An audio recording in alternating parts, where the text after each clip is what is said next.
Friends. This is our third episode, number 3 of 7. And for those of you who are joining us for the first time, it's a perfect time to start. For those of you who have been with us the entire time, it is absolutely wonderful to have you here, and I hope you see all this through to April. So we've started out with more of a heartier fare in the beginning because of the colder months, and we're working our way into more lively and vivacious dishes as we move towards the spring. So again, this is Cooking with Friends, and thank you all so much for being here. We've had such a great turnout, and from what I hear, we've had a wonderful audience at home as well. So we do appreciate our audience that is here tonight, and without any further delays or me talking too much, I need to put a plug in. Next Cooking with Friends is going to be Cooking with Kids. Highly kid-approved meals, so you might want to pay attention with that. We have some kids in the audience tonight, and they have all approved of the Cooking with Kids menu that we have for next time. So again, thank you for being here, and I'll turn it over to Kate. Hi, and I actually, okay. And I'm having Teresa. This is my partner in crime, Teresa. Hi. Well, we've got quite a spread. Let's do that first. Okay, so I need 2 volunteers that want to cook with us. Whoever feels like they want to. 2 volunteers. Anyone? We're just going to stay silent Michelle. until you say yes. Michelle. To each other? Or Yeah, is that what's maybe happening? Michelle, that's what we need. One more. Who do we have? Nicole? Okay. Anybody else? And I also I forgot to say, I'm very forgetful. My forgettery works better than my memory. We need to, if you do have questions during the program, if you would just wait for the microphone. And this is out of courtesy for our viewers at home, because we've heard that they don't get to hear the questions, they only get to hear the answers. So if you would just wait for the mic and raise your hand, and I will scurry over to you and give you the mic. Thank you. No, not still. Okay, so we still need one more volunteer, right? One more volunteer. Come on, Michelle's people. coming? Who is? Okay, there we go. We've got one. Thank you. Thank you. Okay, so what we're going to be making today, I have an eggplant lasagna, all vegan, no dairy. It's all substituting dairy for something else. So eggplant lasagna for the main, and then a coconut curry salad on the side, which sounds way fancier than it is. It tastes fancy too, though. And then I'm going to show you how to make, and there's a recipe that you're going to take home for a strawberry cheesecake, or strawberry lemon, however lemony you like it to be. And then the desserts we're actually serving are not the strawberry cheesecake. I'm just showing you how to make that one, but it won't be ready tonight, so because it has to set. So I'll make it and show you how to do it, so you'll know how when you're at home. And then she'll eat it later. That's the plan. Yeah. Well, actually, a little bit of a thing is that my son, my oldest son, is 10, and he wants to make a whole bunch of cheesecakes for his teachers at school for Valentine's Day. So the one I'm making tonight is actually going to go in one of these little pans to take to one of his teachers. That's sweet. And I'll eat the rest. I guess if the volunteers are ready, we can just dive right in. What's that? Questions till the end. Yeah, is probably better. Yeah. I will switch places with you. So the lasagna is 5 steps. There you go. Yeah. So we've got our layer of eggplant, so that's going to replace the noodle. So eggplant is the noodle, and then we are going to have a marinara with it. So that's kind of the spaghetti sauce, as we would say. And then it's got a cashew cheese, and then marinated mushrooms and spinach to just kind of as if it wasn't lively enough, we just make it over the top lively. I'm going to turn this Because that's who down. we are. We're over the top. Actually, all my food is pretty over the top flavor-wise. Okay, so what the first step before you even get to preparing for your dinner is you want to take mushrooms and you're going to marinate them. That's the first step on your recipe. And the marinade that I've used is very simple. It's just sesame oil and liquid aminos, which liquid aminos it's a soy sauce substitute. Wow, this thing is like really hot. It's a soy sauce substitute. It's a gluten-free substitute, and it functions in the body differently than soy sauce would. It tastes a touch different, but not different enough that you would even notice. Oh, liquid aminos, you can find, it would be in the international section right by the soy sauce. Yeah, yep, it's there. And then sesame oil, you can get little bottles in the international section, or the big bottles are on the baking aisles usually. So you're gonna, and that ratio of sesame to liquid aminos is really to your taste. However much, you could do 1-to-1 or you could do 2-to-1. It depends on your taste and what you like. Do you like your dishes more salty or less salty?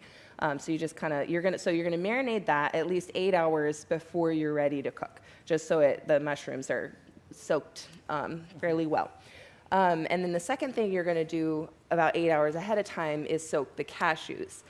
So 2 cups of raw cashews. All you do is you put them in a container, whatever you want really. It could be an open bowl, but just in a bowl, water covering it, and stick it in your fridge. And that's all you do. And so that step takes 5 minutes. So you put it in your fridge, and then you know it's ready when it comes time to make dinner. So then, the first step to making the lasagna is we're going to kind of wilt the eggplant. So I've got a frying pan, and I'm going to use olive oil, and then these eggplants are sliced lengthwise, about 1/4 inch. And what we're going to do is just sort of brown both sides of each eggplant. That's what I'm going to have you do. So here's some tongs for you, and then it needs a touch of olive oil in there. Careful, that's hot. And I'm still trying to make sure these are not too hot and not too cold. Really hot. They do feel really hot. I don't know quite how to. I'm going to make sure we don't sizzle them. Sizzle, yes. So step about back. 1/2 tablespoon, and the eggplant, that's great. And just kind of swirl it around. The eggplant is spongy, so it wants to soak up the oil, so don't put too much oil in there or you'll just have oil-soaked eggplants. So just a little bit, just enough to, yeah, it's really hot. Yeah, just enough so that it'll brown on both sides. And the reason for this step is, again, that eggplant is spongy. So this step, essentially, the eggplant, it gets a little bit grilled on each side, and then the sponginess, it kind of starts to get more heavy like a noodle. So that's what you're gonna work on. And while she's doing that, Teresa, I'm gonna have you hop over here. So yeah, so we probably have too many here, but a large pan of lasagna took about 16 of these strips. So it's like 1 to 2 eggplants, again, depending on how big of a pan you want to do. So in this right here, we're gonna process up our marinara sauce. So I've got 2 cups of cherry tomatoes there, and then about 1/2 cup of sun-dried tomatoes, which I pre-soaked. I don't know if you guys can see that. Where do I look? There's no camera over there. There we go.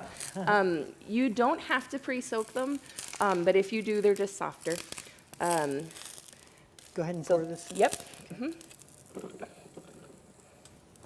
And then it seems like, go ahead, yep. It's a lot of ingredients, but it's actually pretty simple to make. So she's gonna do that, and then we're just gonna dump all of the marinara ingredients all in there. So I've got it right here so that you can see.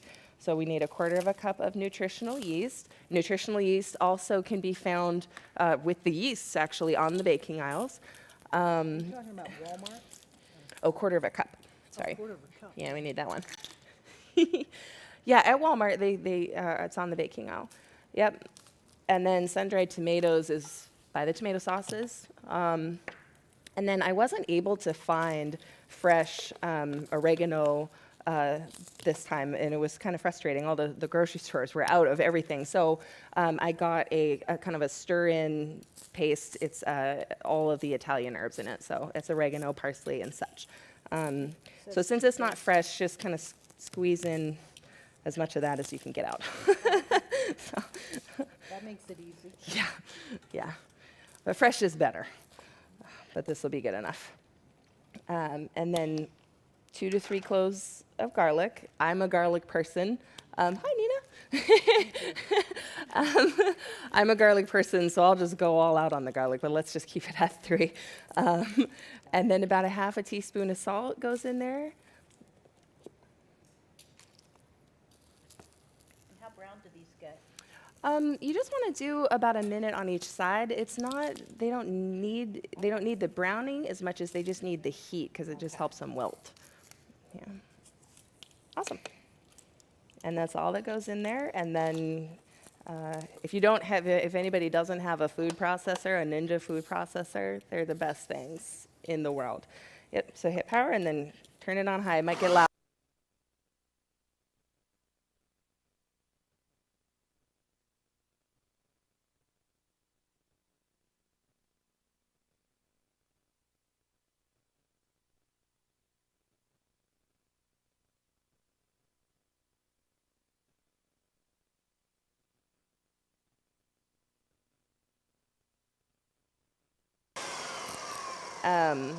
So I'll do, you can blend it as long as you want, really. If you want it more chunky, blend it less. If you want it more creamy, blend it longer. It's up to your preference. Again, I like chunky, so that's what that looks like after 20 to 30 seconds. Yeah, it shows, yeah. So it's pretty chunky, but you can do it however you like. You could even do this in a blender as well if you wanted it really creamy. Use a blender instead of a food processor. Same ingredients, though. So that's ready, and then once these are good, those look great. Okay. Yeah, those look great. So do you set them aside or do you start them Yeah, later, let's, before we layer, we want them to be all done. So I'll have you set them right there. And we're just doing a little pan, so we might only just cook like 8 of those. Okay. So that's Do you ready. have to refresh the oil every time you Yes, go? about a half a tablespoon each time, just because the eggplant will soak it right up. Smells good. You can't smell it at home, sorry. But, okay, so that is done, and while she's doing that, I'll have you, Teresa. Oh, no, who was my third person? Where did she go? Oh, did you want to do? Oh. Oh, my goodness. Okay, so we'll just leave that there until we're ready for layering, and then the third. Oh, here. Yeah, I've got some extra gloves up here, whichever kind you like. The third step is blending the cheese. So we're going to take the soaked cashews that you did earlier. And then I'm actually going to, since you're done with that, I'm going to take this. There you go. So all the cheese stuff is right there. And I also need the nutritional yeast there as well. There's probably too many, so only put in 2 cups. There we go. Should I go clean this up? We won't use it again, but we can just scoop it right out of there. So, there we go. It's a half cup. So, oh, I see. There you go. So 2 Okay. cups of these. And go ahead. With the cashews too, you can leave them underwater up to 24 hours. So if you soak them the night before or something, that's fine. And as well, if you forgot to soak them, which I've done, if you put them maybe about an hour ahead of time, put them under warm water instead of cold, they kind of will get soft faster, just in case you forget. They have to be refrigerated once you start soaking them? Yeah, the goal is to keep them in the fridge, yeah. Yep. Yes, ma'am. Okay. Okay, those look good. I feel like maybe, Do you have a quarter cup? no, we'll just do, that's the measurement right there on the side. Oh, is that a quarter? Yeah, that's a quarter right there. Yep.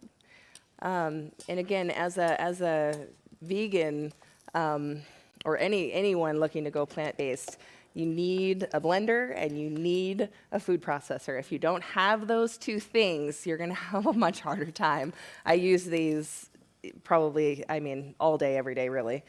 What do you need? Yes. Mm-hmm. Yeah. Okay. I feel like I could take questions while we're going because that I ordered.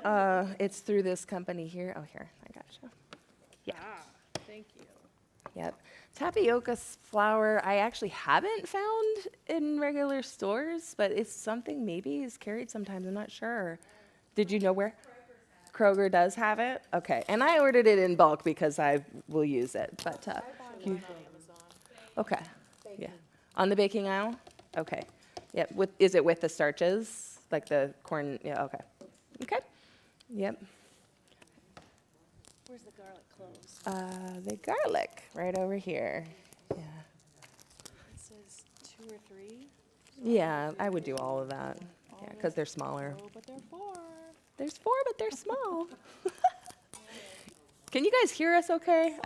Okay, I can't hear myself really, so. Please. Salt. And I need a 3/4 teaspoon. We have the teaspoons right here. Yep. Yeah, and it doesn't seem like, it seems like there's so many ingredients and so many layers, but it's really, it took us, 5 minutes to make that and about 5 minutes for this. You soak your mushrooms ahead of time, and then it all comes together in about 20 minutes, and then it goes in the oven. Yeah. Yeah. Those look really pretty. Yay. Okay. And If anyone here has ever had a vegan lasagna before. okay, has anybody had a vegan lasagna before? Have you ever had eggplant lasagna before? You haven't had, or? Oh, okay. Have you had it in a lasagna ever?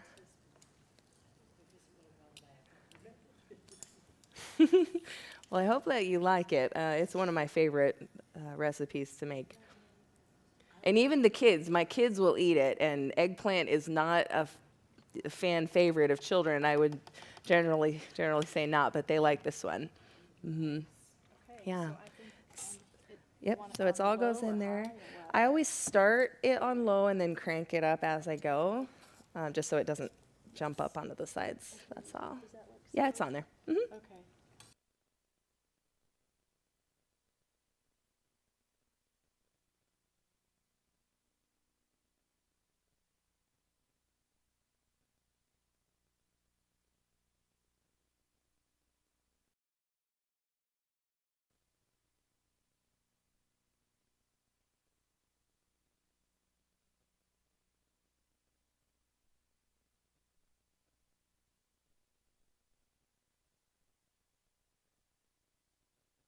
Yep, so she's gonna stop it and just kind of scrape everything together to make sure it's all mixing well. And then with this, if you have a Vitamix, just get a Vitamix.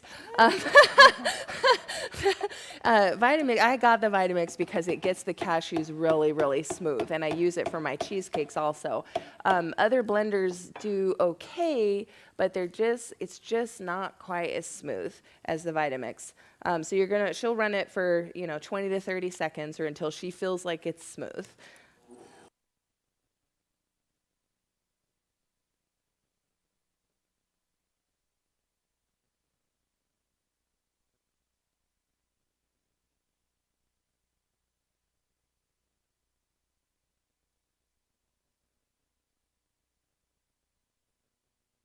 Yep, and then you're gonna put that right in the saucepan. It should be, it's on, but I don't know.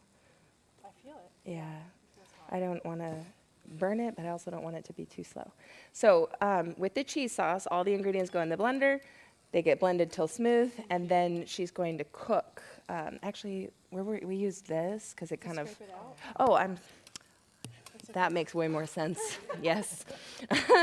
And then you're going to cook it in a saucepan on medium heat and stir consistently to keep it from sticking to the bottom, because this is our cheese, and cheese, it likes to stick to stuff. So you're going to keep it stirring, and then thank you. Oh, we found one.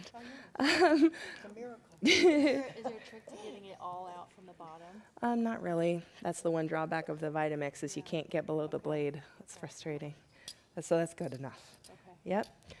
And then she'll just kind of keep stirring it until it starts to get stretchy like cheese.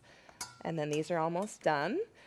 And as soon as that's stretchy, we're ready to layer the lasagna. So This guy out. we do. Yes. There we go. Thank you, ma'am.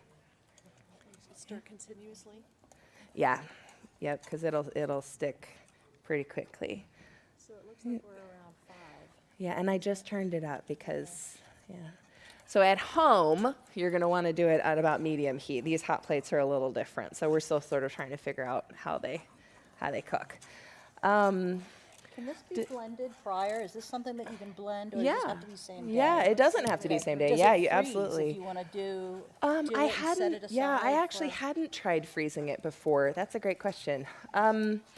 With the tomatoes, I feel like the tomatoes might get a little bit mushy if you freeze it, but it's up. I don't think it would be enough to. It just really depends. Are you really, really picky about that or not? You could freeze it, yeah, but I think it might get a little bit mushy. And then the cheese, you can blend it up ahead of time, and you can just leave it in the fridge. I've never tried freezing it either, but you can keep it in the fridge up to a week as is, and then just cook it. Right. Do the heating process of it when you're ready for it. It's so much easier to have everything chopped and ready and just pull it out. Totally. Yep. Especially if you don't do it a lot. Yeah. These yeah. recipes, if you're not familiar, I seem to Yeah. get caught up getting everything ready and then kind of falling behind on the steps of the recipe. Something I used to do that I don't do as much now just because I'm making food all the time, basically. In case anybody didn't know, I should have introduced myself a little better. So, as Jeremiah said, I'm Kate, but I own a vegan food business, and so I make vegan food all day, every day. So the prep process is a little different for me. But I remember, though, one thing that I used to do that was so incredibly helpful is and I like to test different recipes anyway. So some people are more calculated and just want to buy only what they're going to eat, and they know exactly what they're going to the store for. But what I used to do is I would go to the grocery store and literally buy 1 to 18 of all the vegetables and fruits, and I just had them.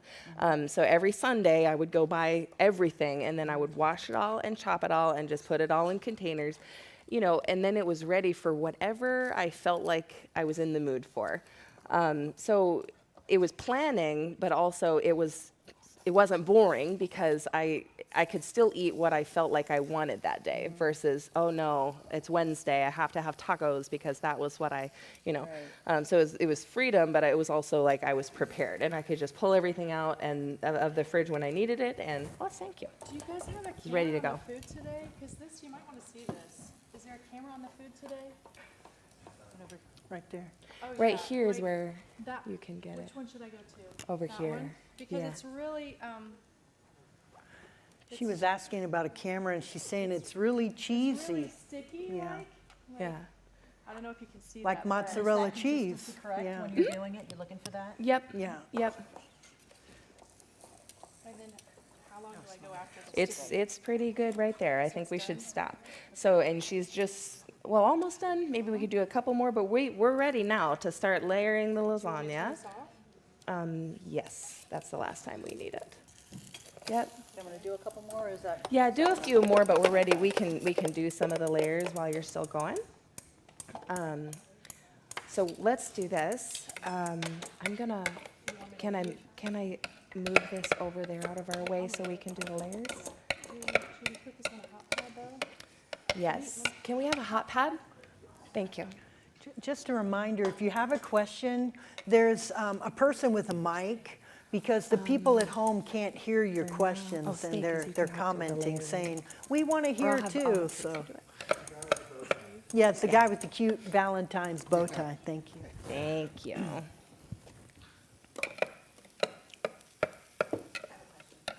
Question, right here. Yeah. Thank you. Thank you, Peter. So careful. How many people will this serve? Well, with what we're cooking a little bit less eggplant, and I'm just doing a small pan today. So this pan size is 4 to 6, depending on how much you eat. But this recipe itself will make the large, the big 9 by 13 ones. So yeah. So, and that serves as many people as you think it might. I don't know. Yeah. So I might eat a quarter of that myself. So I like food, if you couldn't figure that out yet. Thanks. Does it matter what kind of pan, glass or metal? I always have I have never used a metal one. I've always used glass. So you could try it out. Can you repeat when she asked a question because we can't hear? Oh, you neither can't them. hear. Oh, I see. So Okay, so can she you- asked, does it matter if you use a metal pan versus a glass pan? I only have glass ones, so I don't know. So you could be adventurous and try a metal one and see what happens. So I've just always used glass. But Teresa, if you want to hop Yes, over ma'am. here, and you can start doing the layers. Okay. So what we're going to do first, actually I'm going to have you do a couple of the eggplants first. And let's scooch the eggplants over here. Yep. Yep. So Should I just do- enough, just like lasagna. You just do them just Should I like do one regular more? noodles. Yeah, 3. And then what we just discovered is that the best way to do it is to do a layer of cheese next because it sticks to the eggplants better. Okay. Oh, here, and I got a spoon for that too. Oh, so thank you you. can. There you go. And then just sort of spread it. And as with anything, I mean, it's really up to your preference. Do you want more vegetable or do you want more cheesy? Do you like it more gooey? The mushrooms even was something that I didn't make when I used to make this a lot more often. I didn't do the mushrooms, but I just decided I like mushrooms, so let's put them in. So you really can do it what your preference is. And mushrooms Yeah. add kind of a meaty flavor, Yeah. like a meat sauce. Yeah, exactly. Yep. Mushrooms add like a meat sauce flavor. This next? Yeah, thank you. Okay. Yeah.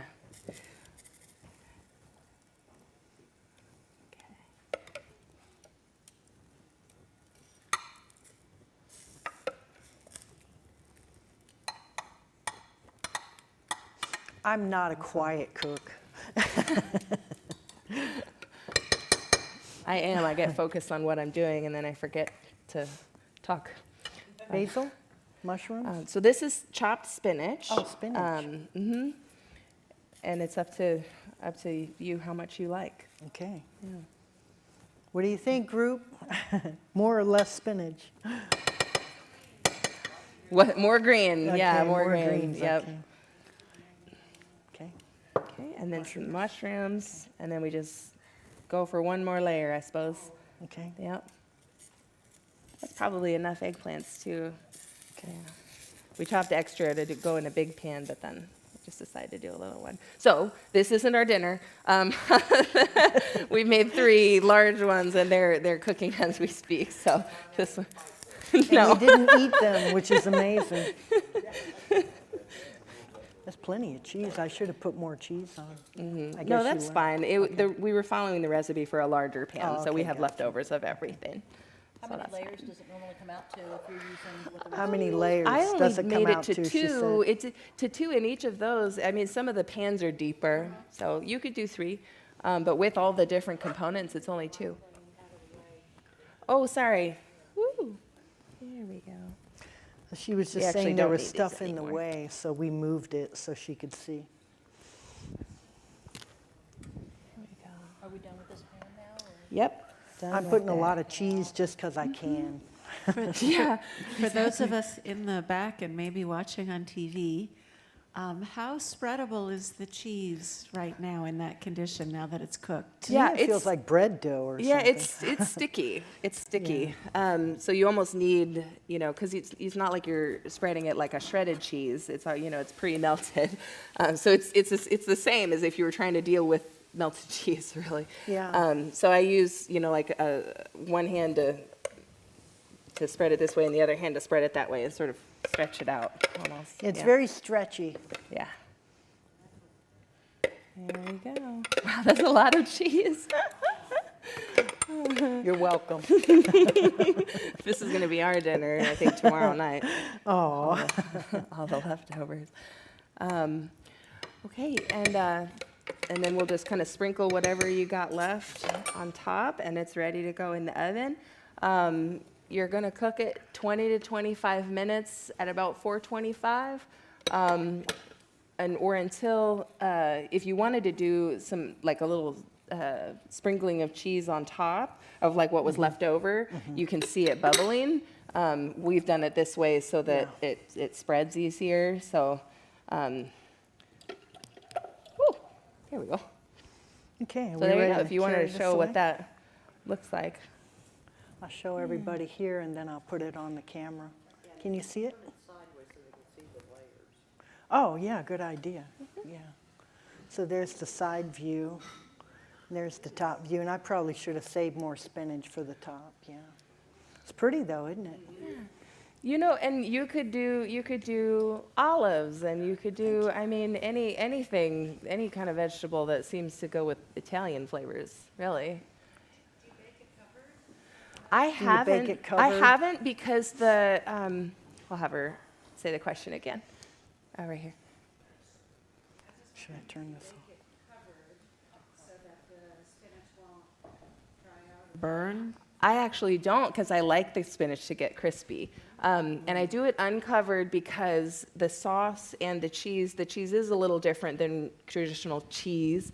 And so it's more moist already. It starts in that state rather than a cheese that melts. So the lasagna, the whole thing is more moist than a traditional lasagna would be. So, yeah. So I leave it uncovered personally, but you could cover it too. Yeah. Does anybody else have questions on that, or we're ready to move on to the next thing? Oh, you had more. Oh, sorry. Yeah, what else you I got? have another one. I don't want to hog your No, you're fine. presentation, but once you make that cheese, whether you either have any amount left over or make a double quantity, what else could you do with that cheese? Does it solidify? It gets thicker. It's not as thick as like a block of cheese. So, I mean, you could reuse it for if you wanted to do pizza or something. You can reheat it once it's cooled, but it's a little temperamental, similar sort of to chocolate, where if you reheat, you have to make sure to not heat it too quickly because it'll get kind of dry and cranky. It gets cranky. It looks like it has the consistency of ricotta cheese. Can you use it in a recipe that would call for a ricotta? Well, I mean, lasagna. Well, that's, or like something stuffed, like Yeah. if you stuff Yeah, something, yeah, or I would if do you that. put that on pizza, will it? Yep. Yeah. Okay. Any more questions along those lines? No? Okay. Yeah. So can you chill it and then grate it? Well, that's what I think. As that it what she was is, asking? it'll get firmer than it was, but it's not firm enough. It's not as thick or as firm as a block of cheese. That exact recipe. It's still pretty soft, like a soft mozzarella. With the holidays and everything around, could you form it in a ball and roll it in nuts? And do I a think cheese the ball only way to or make it a thick enough, log? is you would just have to use more of the thickener. So you could use more tapioca starch. Another ingredient that I'm going to show you in our cheesecake is agar powder, which you can't find in stores. It's a vegan gelatin substitute. So it's kind of similar to pectin. It thickens everything it touches. So if you use that instead of the tapioca starch, it'll get much thicker. And so you could form it. Yeah, we're done with, I don't need to cook anything else. That's all of it. So lasagna done in the oven. And then for space saving, thank you. We have a whole bunch of salad ingredients ready, and we just pre-chopped them so we didn't have to do it while you guys were here. So they're just going to bring out all of the salad components, and then I'll have somebody help me make the dressing for it. So with this salad, I just have every vegetable that I like. So it's completely up to you what kind of vegetables you want. I've got, the recipe you have only calls for kale as the green. The grocery stores were out of kale, so I added some extra things. We have some chopped spinach and lettuce, so we're just going to mix all the greens together. I like the more cruciferous, so the more crunchy things more than the softer things. So I've got red cabbage, carrot, we've got red bell pepper, and then cilantro gives it a little kick. I don't know if you've ever had cilantro in a salad, but it's amazing. And then I've got celery, green onion, and more mushrooms, because you can never have too many of those. And really, you know, I just made the salad that I like all these vegetables, so that's the one that I do. But you can make it however you feel like it. And then I just need one person. Do you want to help me do the dressing? Okay. So all of our dressing ingredients are right here. So we've got coconut milk. You can get real creative, and if you want, you can buy a fresh coconut and you can drill a hole in it and get the coconut water out of there if you want to do that. You want to get that fancy. I'll just buy the can. And then I use Thai Kitchen green curry paste. Curry is an amazing, wonderful thing. I've had the real thing overseas, and it's like so good it makes you want to cry. So this is about as good as you can get, I think, in the United States. So we've got coconut milk, green curry paste, and then let me make sure I'm talking about the right thing. A little bit of agave here, and agave is found on the baking aisle too. There's all kinds of different ways to sweeten things. There's 0-calorie sweeteners out there. There's monk fruit sweeteners. You could do that. My sweetener of choice that I use in almost everything is agave, just because it gives me the right consistency. It's not white sugar, so that helps my brain a little bit to know I'm not eating white sugar. But there are other, like honey and maple syrup. Honey, I know, is a gray area for vegans. I don't personally use it, but some people do. And then salt. So pretty simple recipe there. And then here, I have it here for you so you can see it. So you can just open up the whole can, and that whole thing goes in there. So here's the recipe for it right there. Yep. So 1 16-ounce can of the coconut milk, and then we're going to do about 1/4 cup of the curry paste, about 1/4 cup of the agave, and then as much salt as you feel like you want. You could probably skip the salt too. If you were watching the sodium intake, you could skip that part. So it's up to you. So on my recipe, it's just 1/4 teaspoon of salt, and then it's just really to taste. So those ingredients go in the blender, they're blended, and it's ready to go. And then as far as the salad goes, you can just, toss it all together. Okay. Yeah. Here we go. Yeah. Again, I got the easy job. And the quantities of all of it is written down, but it's really whatever you prefer. Oh yeah, I haven't even opened that. Let me get that for you. I can do that while you do the agave. It's so pretty. Jeremiah, could you grab us the kitchen scissors? Thank you. This is a beautiful salad. Yes. We can just use this whole one because it was just used for water. And then it's like half of that. Thank you.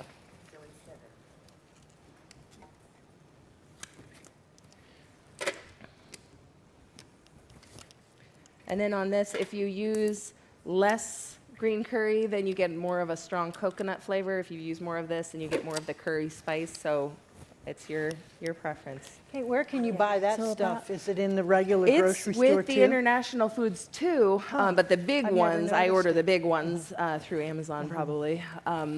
But the little jars, you can get them at most of the grocery stores, yeah. That brand too, I think that's. Yeah, the Thai Kitchen is really popular, yep. It's nice that everything's readily available. It's not like some ingredient you just can't find anywhere or something, Yeah. I thought this was going to be much harder than it is, but it's not. Yeah, so green curry paste too, it's very, I know, I love it. It's very thick. I know, don't lie. much. Ooh, It's like oh. baby food. You want to show that on camera? It's pretty. That's actually about a half of a, because this line is the half Oh, cup, okay. so that's probably too much, but that's okay. We can scoop it into something else. Here, let's scoop some into here to get it out of the way. Thank you. There we go. That looks a lot better. Yep.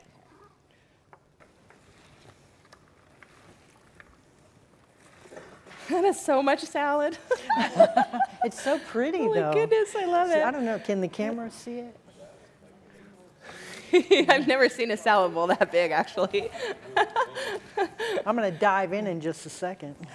So, would you guys prefer that we? I was just planning on just dressing the salad ahead of time, but would you guys prefer to just put on what you want, or just trust? We'll just throw it all on. Throw it on. Yeah. Okay. I like these adventurous people, don't you? Right, and well, I was just going to say real quick, the recipe for the salad dressing, I don't use all of it at once. This is just the quantities because I want to use the whole can of the coconut milk, so it always makes more than I need. So we'll pour in a little bit at a time till we feel like there's enough there. But so this is the power. Oh, let's wait. Yes. If you're making that dressing, how long will it keep? I've never had it go question. bad. I'll keep it in my fridge for 2 weeks. I've never had it go bad, actually, because I use it too fast. I would keep it up to 2 weeks. It has coconut, so and it's fresh, so I would say 7 days is the safe bet. Yeah. 7 days is the you kind of fall back on that if you're not sure. Yeah, no longer than 7 days. But yeah, go ahead.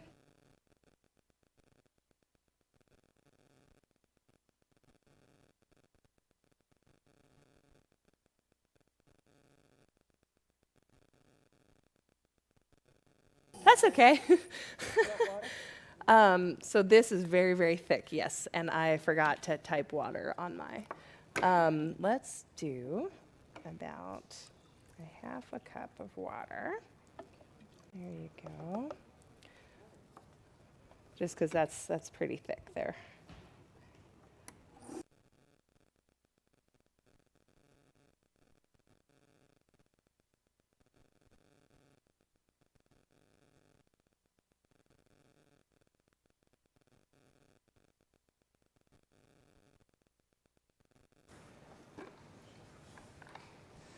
And it looks like, yeah.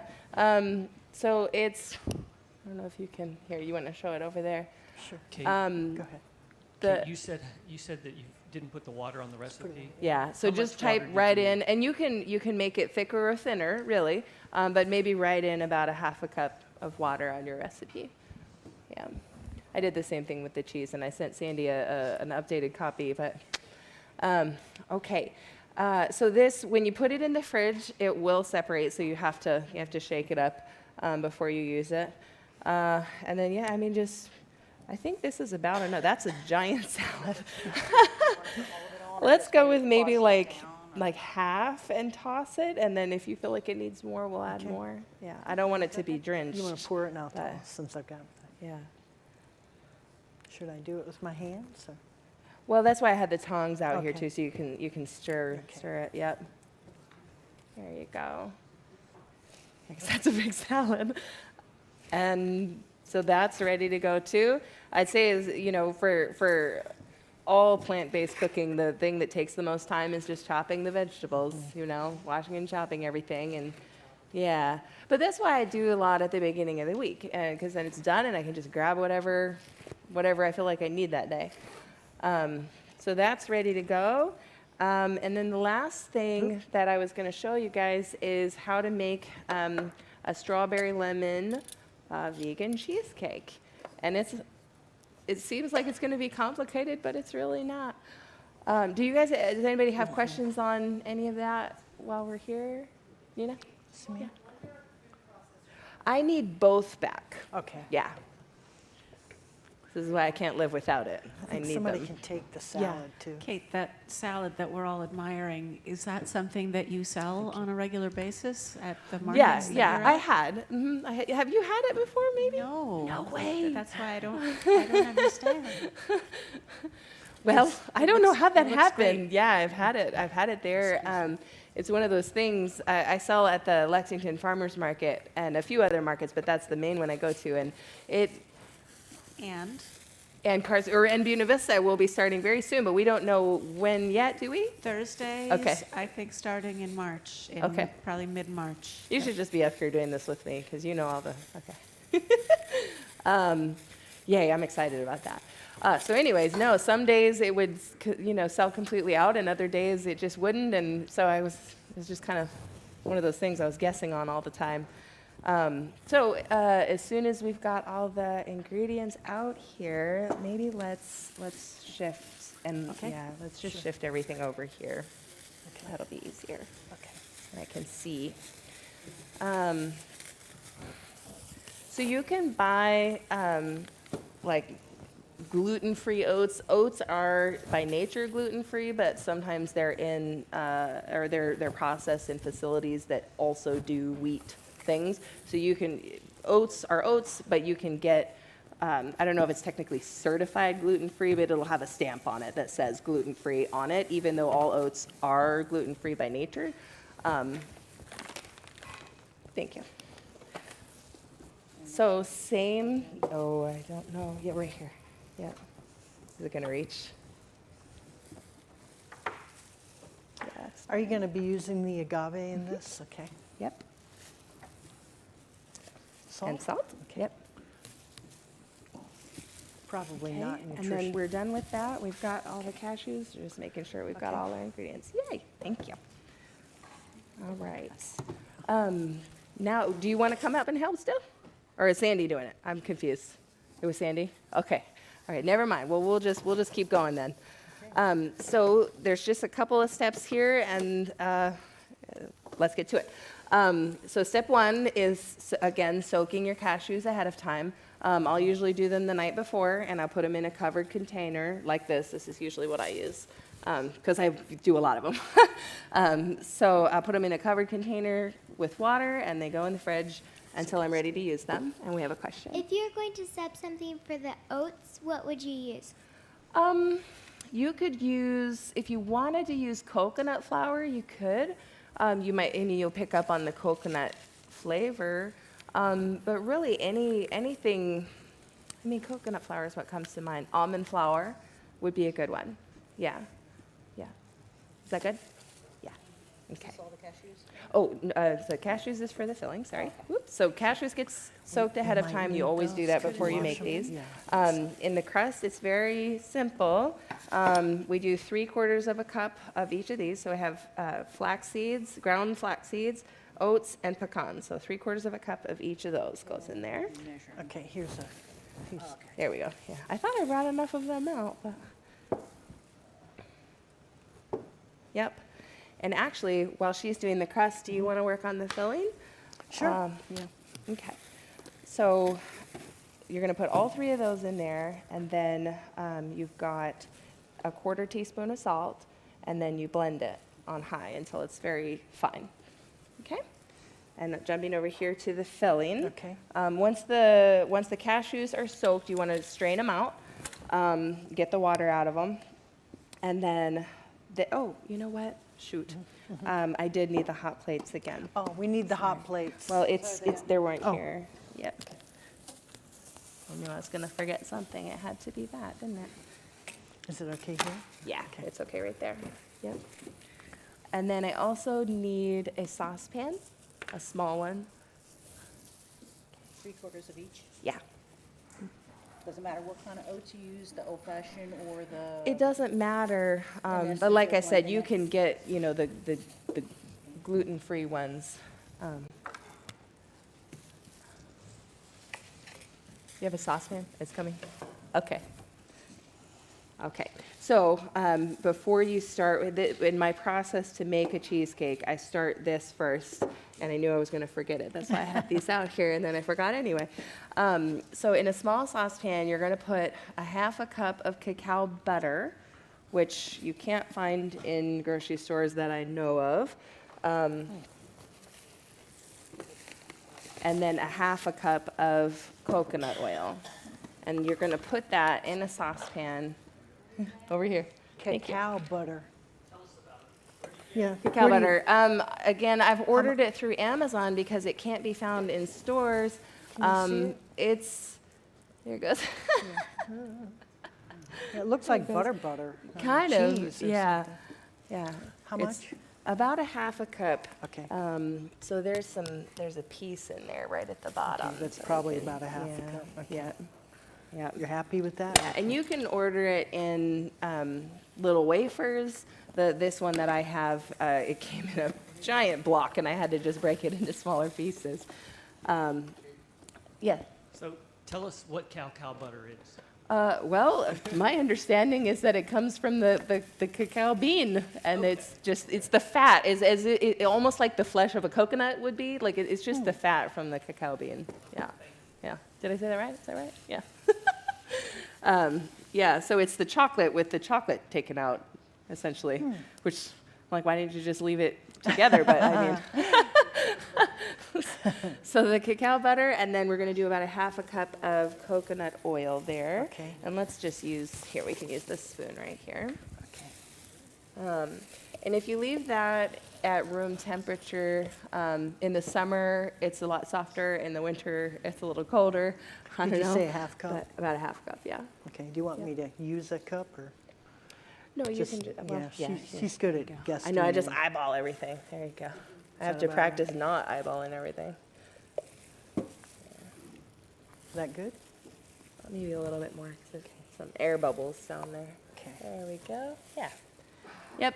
So the first thing I do when I'm making the desserts is to start that.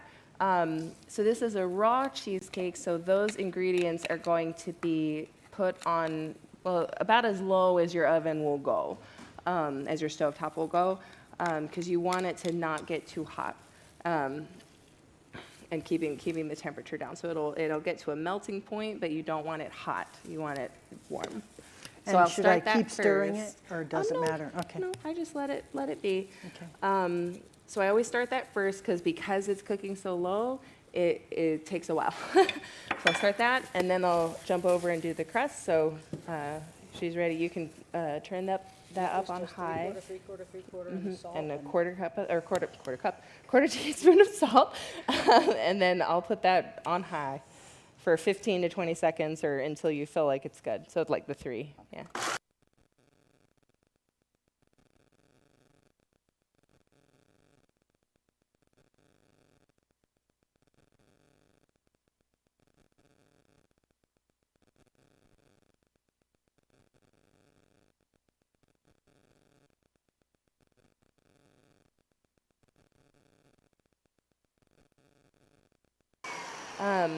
And it could be, these are, I don't know if they're technically brown flaxseeds or what, but it's a darker color. But I found golden flaxseed ground as well, and I like that flavor too. It just looks a little different. So with the flaxseed, it should already be ground because the food processor will not grind them. Yeah, the I buy it consistency. pre-ground Okay. for Good to sure. know. Yeah. Coffee grinder for the, is that enough? I to mean, do I'm sure you flaxseed? could. I'm Yes. sure you could. Yeah. That's one of the things Yeah. that I found in the A little kitchen bit at a sink, time, but yeah. way Yeah. back in the cabinet. Uh-huh. She was Yeah. saying a coffee grinder would Yeah. work. Yeah. Yeah, that could work. Yep. But flax seeds are readily available, like the ground kind. They're not hard to find. Oh, shoot. Oh, this wasn't quite ready yet. Can you get it keep back to the bottom? I don't know if it'll go all the way down. So you pre-grind all of that, and then you add the agave at the end. If you put it all in at once, it won't grind down fine enough. You think it's on there? Yeah, I think so. Okay, so we just need a quarter cup of agave, and that'll drizzle in there, and then you'll turn it back on. And that's all for the crust. So 5 ingredients, there you go.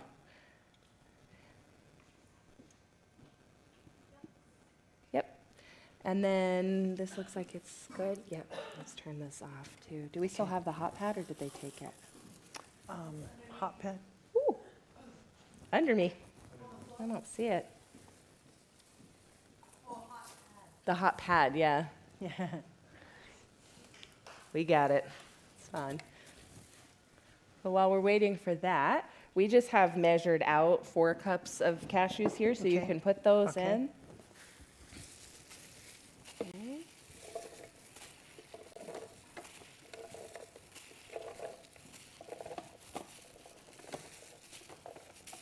Yeah, I don't think it's going to go back on. I think we have to take it all out. Okay. Mine Do I usually pour the turns back into cacao in freeze. there? For that. Thank you. Yep. mhm. Okay. So all of those, this actually looks like a little bit more than 4 cups. I'm Okay, gonna do you want to some take it out? There's a bowl there. Yep. Okay. Because if it's too full, then it will not mix. Don't like that. There we go. Pour this in? And then the melted coconut oil goes in. Okay. We're going to put in a cup of strawberries. See, it got a little hot on that hot plate. You can hear it. On your regular stove, if you turn it on low, it won't get that hot. This is the one. Let's make sure it is a cup. I'm not sure how much they put out there. So about a cup of strawberries. And then we've got vanilla, lemon juice, and then the agar powder that I showed you before. Okay. Yep. That's good. I don't put tons of strawberries in it. I want the strawberry flavor, but I don't put too much in it because it makes it too watery, and then the cheesecake won't hold. So in the actual filling, I do about a cup of strawberries, and then more strawberries goes on top. And how much agar powder again? We're going to save this to the end. Oh, okay. Let's see. Do I have the cheesecake recipe pulled up there for you? So we're going to add, yes, ma'am. If Sorry. you dehydrate fruit, say if you have dried strawberries, could you use dry strawberries in that part of it? Or do you need You would the moisture yeah, I think, of the strawberries? I don't know. I'm not sure if it would blend. She was asking if she had dried strawberries, if she could use dried strawberries instead of fresh ones. I'm not sure if it would blend as well if they were dry, So you or need you that might maybe soak them Okay. in water for a while and then do it that way. I'm not sure because I've never used dried strawberries. I always use the fresh ones. Because we were talking about drying some fruit. Mhm, You have some to fruit use and later. having not used, Yeah. have it go bad and just drying it and keeping it. Yeah, that would be an experiment if you want to try that. But so about a tablespoon of vanilla, tablespoon of lemon, and then we'll save the agar till the end, and I'll explain that in a minute. So while she's doing that, we can just.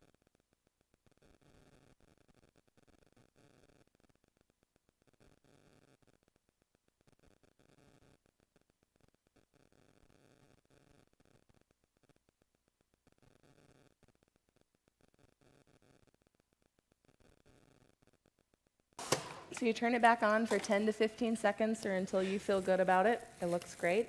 Then we take this Don't out, hire me. and then we are ready for the pans. And we're just I going may to have press that. squirted a little lemon in there, I'm just saying. Oh, that's a lemon juice. Okay. So this recipe will make a 9 to 12 inch, depending on how thick you like the crust to be. And I've just got a couple of little pans here. So we're going to Just the put. bottom or up the sides? I just do the bottom. Yeah. Yep. So we might The have some crust leftovers. is really pretty. Yeah.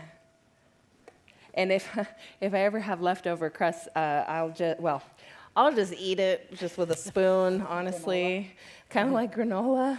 But you could use it, on top of.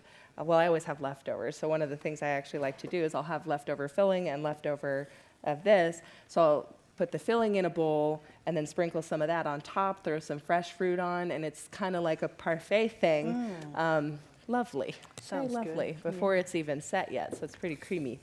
Yep, so you're going to press that down about as hard as you can. Is And that thick enough for this kind of pan?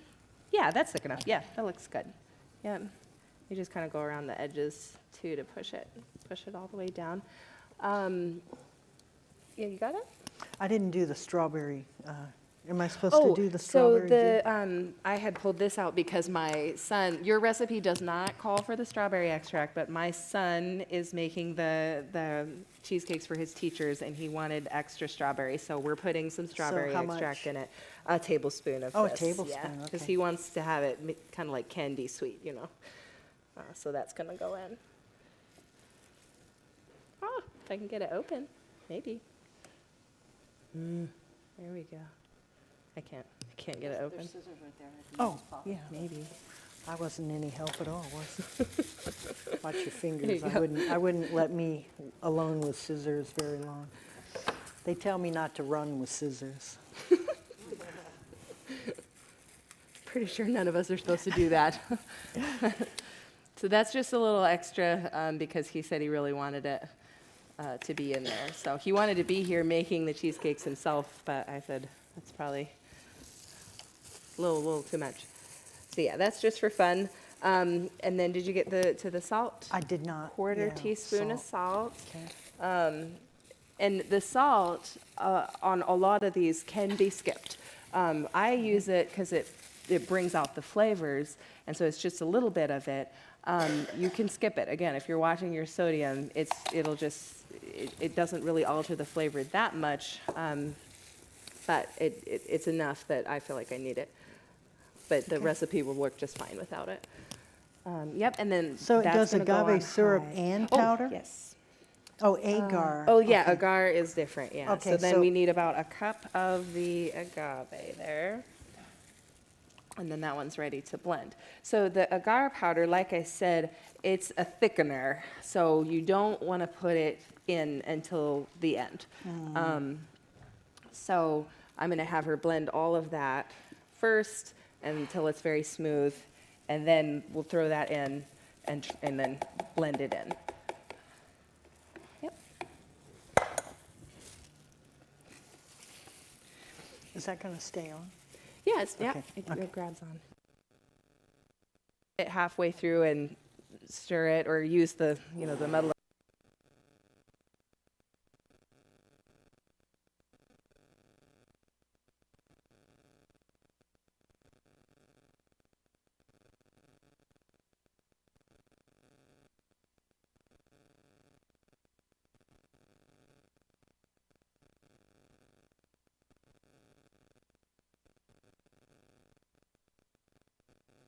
Then go again.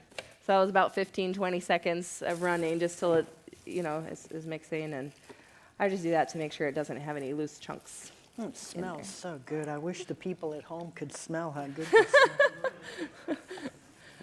That'll be the next thing in technology is how to send the smells through the phone, right? Or through the internet. Yeah. Okay. Yep, ready to go.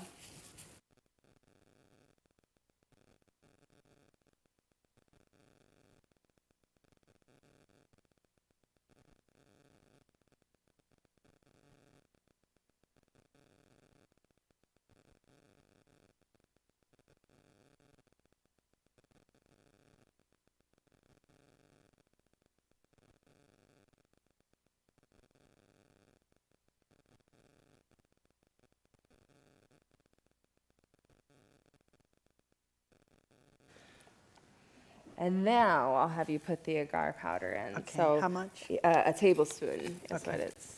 Yeah.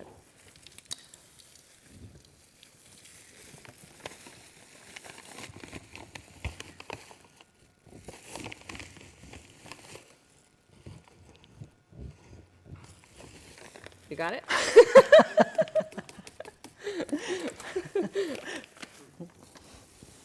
Okay, should I stir it? Or no? No, I usually just blend it in, but that's why I start it low, so it kind of okay. will mix and then.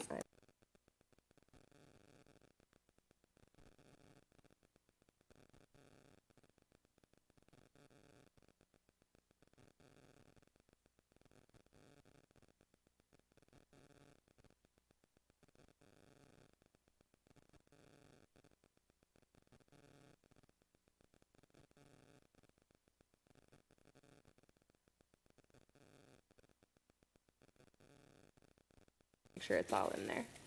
Oh, They good make move. blenders with bigger pitchers, so I actually, the reason I keep having to stop and mix it is because the pitcher I have is the wrong size. I had a bigger one, and then I don't know what happened to it. But so this one I think is a 6-cup pitcher, and you can get 8, 10, and 12, and all the sizes. So the bigger the better, I think.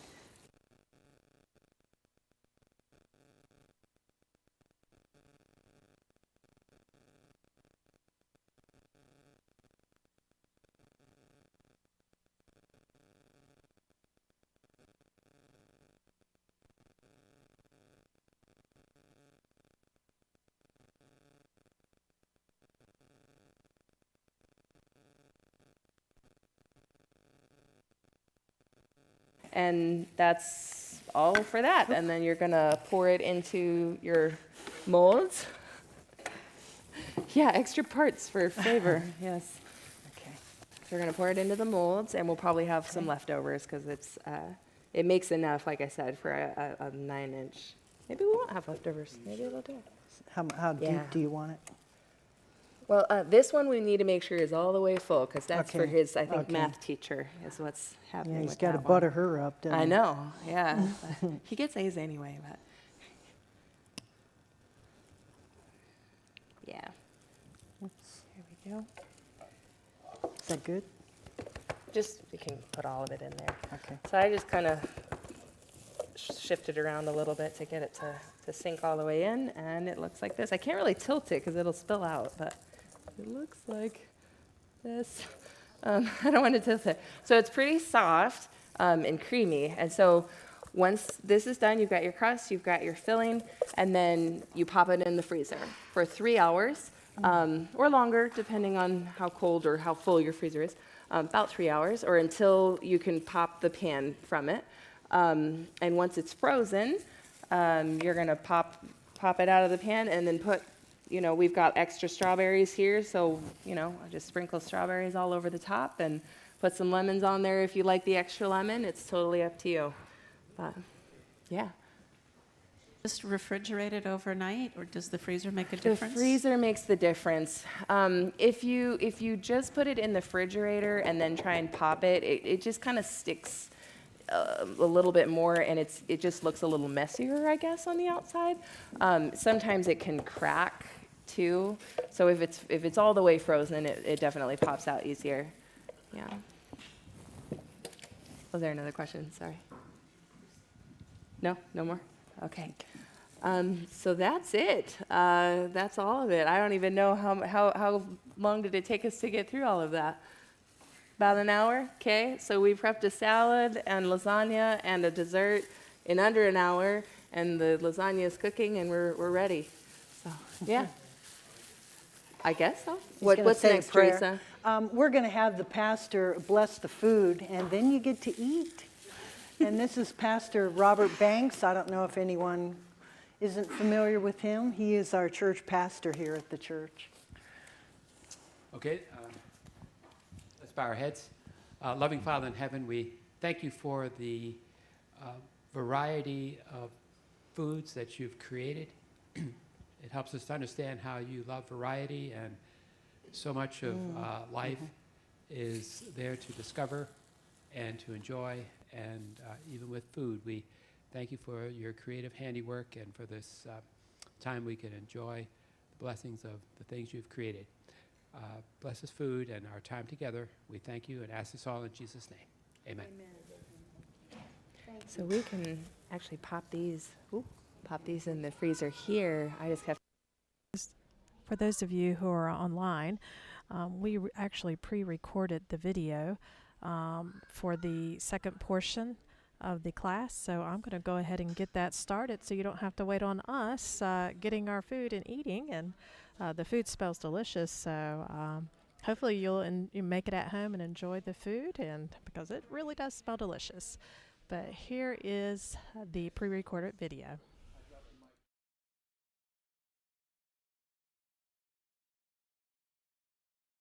I am so thrilled to introduce Kate, the vegan chef, who I've had the privilege of being able to work with on this project. And I really thought that vegan cooking was going to be very complicated, and I was sort of intimidated, like, oh, I'm going to be with this chef who's a pro and I don't know what I'm doing. But it really wasn't that complicated. It's been very easy, and you've shown me that cooking this way can be very simple. Yeah. Actually more simple than other ways of cooking. Yeah, I think it can be. There are complex recipes and simple recipes just like anything else. I think really, it was overwhelming for me at first to think about, changing from the way I used to eat, the, very traditional American, style, I guess, to a plant-based diet. It was overwhelming at first and seemed like it would be complicated. And so what I actually did was I had decided, since it seemed overwhelming, that what I would do is learn a new recipe every week, and then everything else that I normally did, I would just leave that alone. So each week I built on it, one block at a time, until after, 25 to 30 weeks-ish, I knew enough recipes to where we could go through, the whole family could eat, a whole week on plant-based recipes. And after that, it became more fun, because then I could just try something here and try something there, and it didn't seem, because I already kind of had a base of what we would normally have, and then I would just sort of build on that, and it became something that I could play with and really enjoy. So Kate, what was it that got you started on this vegan journey that you're on? Well, so I have a sister who's also vegan. In fact, a lot of my family is plant-based now. But she had tried it, and she, like me, we both had kind of struggled with weight all our lives, especially after having kids. And she had been trying all these different ways of eating to try and figure out how to lose weight and maintain it. So she found veganism and had talked to me about it, and I thought, that's not a good idea. I thought I would get too thin, that I wouldn't have enough strength or energy. I was definitely a meat eater at the time, absolutely. And so I had kind of balked on it for a while, and it had reached a point where I was overweight a decent amount. And I was 29 years old, and I was headed for work. And really, I didn't have energy, and and let me back up just a touch, that as an adult, and I have kids, and I started to think about how I was eating, and I thought I was eating healthy at that point. I didn't have boxed foods or canned foods. I made everything from scratch: homemade bread, homemade pot roast, homemade. We did all of our, with the potatoes. I love potatoes. Don't get me started on potatoes. They're so good. But it was very hearty, comfort food that you would, and I also love sugar. I love desserts as well. But I felt like I was eating healthy at the time because I was using all whole foods and, eggs, farm-raised eggs, and, chopping my own vegetables. I didn't use even frozen. I wouldn't even do frozen. So everything was fresh. And so, I thought, I'm doing it right. But what's the problem? Because I still have no energy. I'm still overweight. I'm still having these aches and pains. I still can't sleep. What am I doing wrong? So the switch happened for me when I went to work and that day, and I was 29, and I went to stand up out of my car, and I was completely fine before work. No aches and pains, nothing that was bothering me specifically that day. I had just gotten up, went to work, and I went to stand up out of my car, and you just sort of twist and you kind of kick your legs out, And I went to twist, and I threw my back out just from standing up. And I just thought, I'm 29, I should be able to stand up. This shouldn't be so hard. And that was what did it for me. I should be able to stand up. I should be able to sleep. I should be able to go for a walk and not feel winded, so it was right there. I decided to switch, and again, in order to keep it from being overwhelming, I just made the switch slowly and tried to not upturn our entire lives in order to make those changes. I lost 65 pounds with essentially, I tried in the sense that I made sure to eat well, and I drank my water, and I made sure to exercise 3 or 4 times a week. That was it wasn't a stress. It wasn't, it just kind of slowly came off, and it stayed off, and it doesn't go back on. It's just, this is the best thing, honestly, I've ever done for my life, is changing how I eat. And, it brought me to this point, and the reason that I am a vegan chef now, I don't even say chef because I haven't been to school for it. I just cook at home, It all came about because when COVID started a couple years ago and all the lockdowns, and I just found I have a lot of time on my hands right now, and I determined when that happened to, instead of getting depressed and sad because we were, not doing our regular lives, that I would start doing the things that I was excited about. So I actually started running, and the other thing I started spending my time on was cooking. So between those two things, it actually took up most of my days. And I was amazed to find, so over those months, I was just making food at home just because it was fun. And as I started to do that, I got too excited and it made way too much food, and we couldn't eat it all. So I started sharing it with my neighbors and just friends that I would see. I'd be like, hey, do you want to have some? I make a lot of desserts, so I would just share my desserts, just because I would just knock on somebody's door and say, here you go, and then say, have a nice day, and then I'd go home. So I started having people tell me, oh my gosh, your food is so good. How come you're not selling this? How you should make a living with this? And it never really had crossed my mind, but I had so many people say it that by, after 6 months of just really doing it from home for fun, I just thought, okay, I need to do something with it. So, that's where my business started from, and I guess you'll learn a little bit of information about my business and what I do, and I can take questions at the end too. But then as I was home and doing all that food, like I said, I started running, and I had run as my primary form of exercise as a teenager, and noticed that my joints were always hurting. I have kind of a bad knee from it. I had actually crunched my knee, same thing. I went to go stand up, and my knee just came out from under me. And that was when I was in my early 20s. And so I just always thought, I'm broken. If I run, I'm going to be in pain, and that's just what it is. But I started running again after having been vegan for 3 to 4 years at that point. And I really noticed how I could just kind of run forever, and I wasn't in pain anymore. And I started that running right as soon as COVID started, so right in March of 2020. And over the summer, I couldn't run at all. Like when I started, 10 seconds was as far as I could go, because I hadn't trained, so 10 seconds at a time, and then I would walk the rest. And I worked and built and built and built until by October, so 6 months later, I could run a marathon. And I did. So that's insane amount of growth and change over such a short period of time.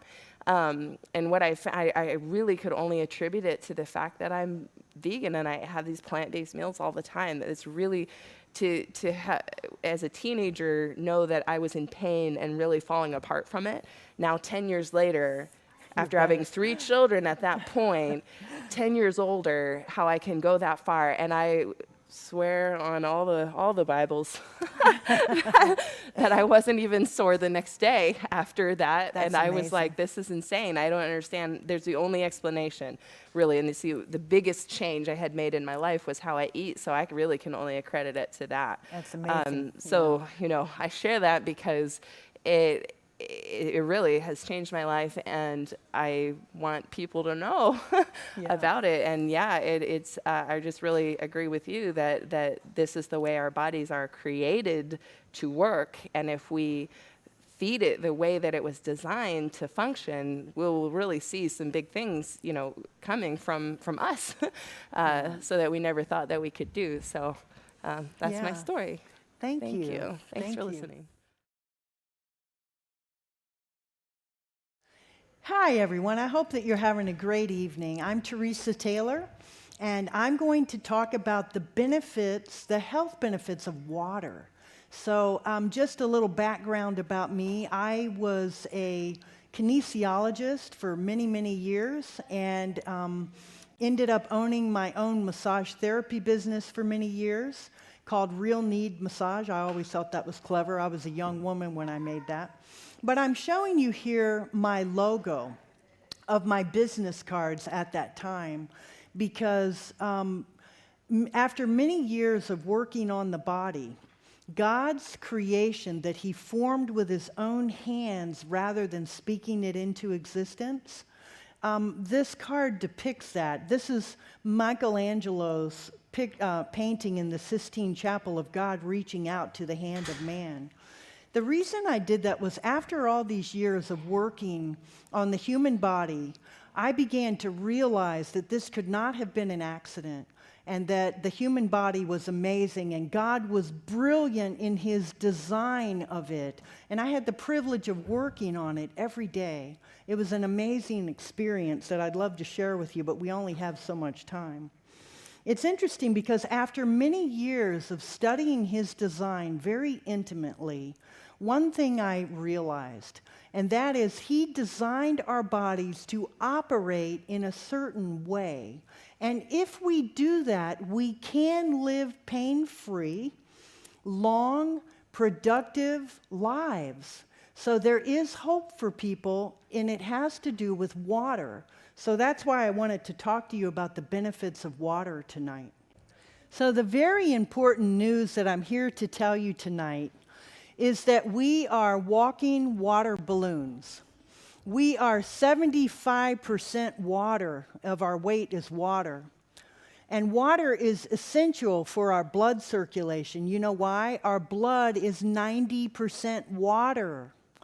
Also, our muscles are 75% water. They're like little sponges. When you massage them, you squeeze out the toxins, and when you let go, all the fresh nutrients go in. That's why massage therapy is so effective. I just gave away a trade secret there.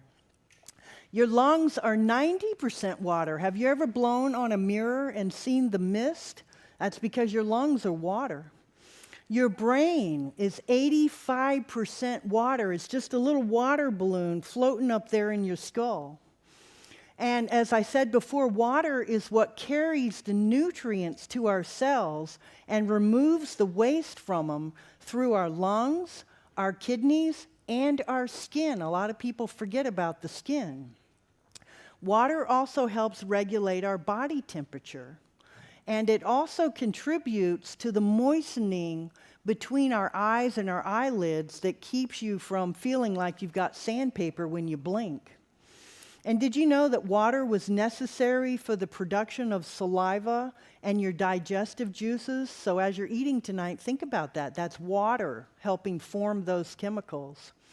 And it also lubricates your joints and cushions your bones. And as a therapist, I spend a lot of time working with that aspect of the body as well. So the benefits of drinking pure water is what I want to tell you tonight. Number one, it keeps us healthy. How does it do that? Well, it keeps our systems hydrated. There are several body systems, and it helps in nature resisting disease. It also helps us lose weight. How? Well, first of all, if you drink water rather than reach for a snack, that's one way. Also, water is 0 calories. And also, it helps break down the byproducts of your food digestion and clears it out. And it raises your metabolism, which helps you burn fat. Water also helps flush out toxins that cause a lack of energy, and that helps you relieve fatigue. So if you're feeling tired, drink some water and you'll be amazed at how much more energetic you are. And a study at the University of Washington did a test, and they discovered that water also helps with a positive attitude. They discovered that adequate water consumption makes a tangible impact on our mood. So that's a good thing. So when your husband or your wife is grouchy, or your brother and your sister, just hand them a thing of water. It might help. I'd like to share with you some fun facts about water. Did you know that the thirst mechanism in 37% of Americans is so weak that it's often mistaken as hunger? And also, by the time you feel thirsty, you've already lost 1% of your water weight in your body. So really, you want to drink before you're thirsty, not wait until you're thirsty. A lot of people don't realize that. And did you also know that the average person can live a month without food, but only about a week without water? Very important, huh? In that same Washington University study, they discovered that if you'll drink a glass of water at the end of the day, give yourself time to urinate before you go to sleep. It helps reduce midnight hunger pains in 100% of the people. So if you're having trouble with that, try that technique. And also, as a therapist, I found out that joint pain in 80% of the population can be reduced just by consuming 8 to 10 8-ounce glasses of water per day. So how much water should we drink? There's quite a few ideas about that, but as a therapist, I worked with real elite athletes, so they had to drink more water than the average person. But the recommendation is 8 to 10 8-ounce glasses a day. That's like a pitcher of water a day is good. But in my profession, we would take, for every 20 pounds, they should have 8 ounces of water.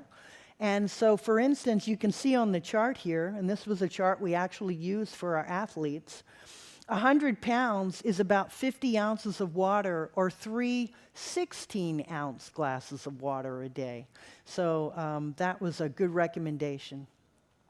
I want to talk to you about water on the brain. Some of us feel like we have that, don't we? Well, literally we do. But what I'm talking about is a 2% drop in the body water of your body can contribute to fuzzy short-term memory. And that means that it can affect simple math, like trying to get the tip for the waitress, or maybe focusing on reading or focusing on your computer.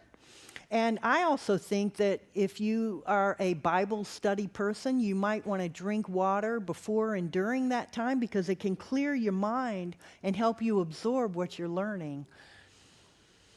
And as a therapist, we saw a lot about headaches and the brain. I had a lot of headache people who would come to me for help. And this was a literal prescription that I would give my clients who were suffering from headaches. Drink 1 8-ounce glass of water every 10 minutes for 1 hour straight. And in most cases, their headache would either go away or be diminished. So that's how important water is to our brains. And as you've been cooking today, I'm going to talk to you about the effect of water on your digestion, okay? So your digestion starts as soon as you wake up in the morning. And the first thing, even before coffee, that you put in your stomach should be not 1, but 2 glasses of room temperature or warm water to kickstart your digestion.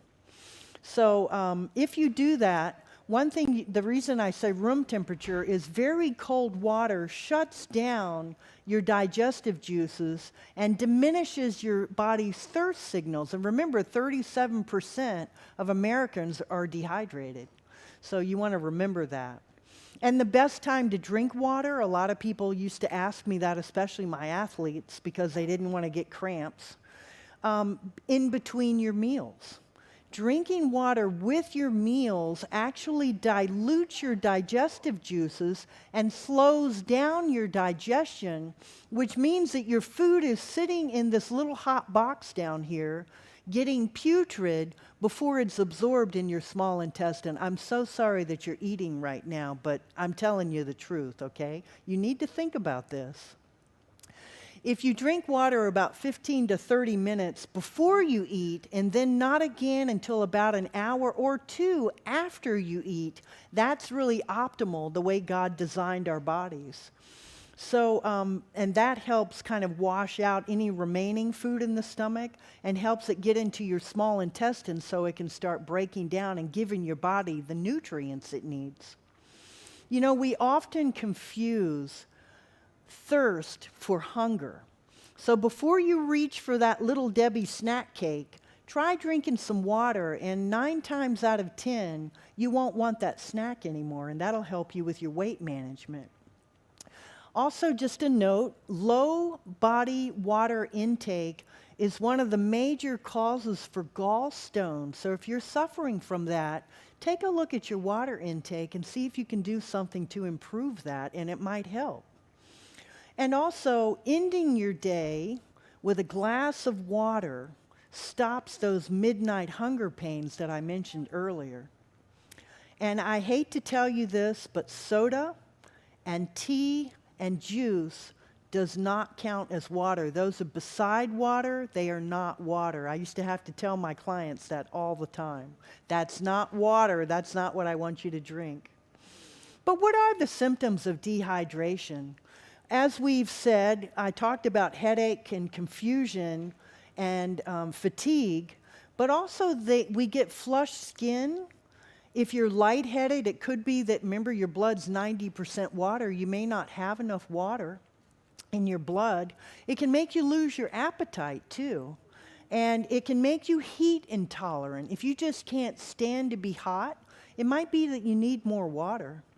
And also, it makes your dry mouth and dry eyes, which can be very uncomfortable. If anyone's ever suffered from that, you feel like your tongue is the size of a truck in your mouth. But also a lack of skin elasticity. So if you're having a lot of trouble with tearing of your skin, it could be that you need more water. Abdominal pain, because we need a lot of water to move all that waste products through our digestive system. And if you're not getting enough, sometimes it gets stuck and it can cause abdominal pain. And if, again, it can slow your metabolism, which helps you gain weight, which none of us want, right? Here we are sitting here eating. I'm so sorry. But how do you know if you're hydrated enough? So one thing I want to tell you is 75% of Americans are chronically dehydrated. So you need to turn around and look at the bowl, because the colors there, I have a color chart.